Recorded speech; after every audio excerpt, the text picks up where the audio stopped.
By Radial Engineering, these are the PZ Pre and the PZ Deluxe. But which one is better for you? Which one is going to better serve your needs? What are the differences?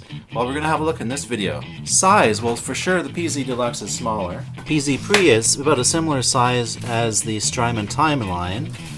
It's the PZ Deluxe as compared to the Blue Sky Strymon, just for comparison. Or as compared to the Super Ego, here's a PZ Deluxe. Comparing the weight, of course this one's heavier, but they're both actually very substantial and very heavy. Would you not come into the frame? Both units use the same 15-volt power adapter.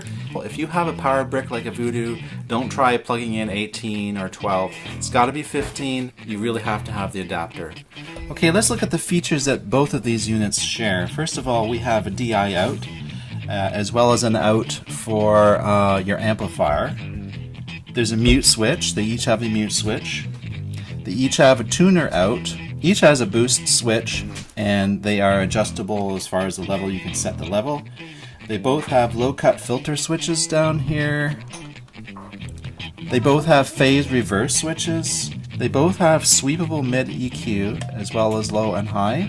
And where the PZ Pre takes off as far as extra features though, you got a choice of 2 inputs. You have an AB switch there. You can also blend them and have them both simultaneously on. There's a blend switch.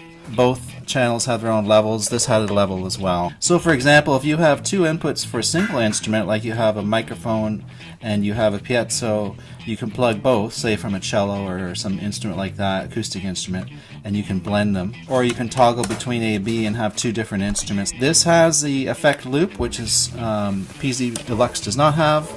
The loop has an out and in. You have to choose though between that or the boost. You can't have both. You can set it up so that you have the boost going on and off and your effects loop are working fine.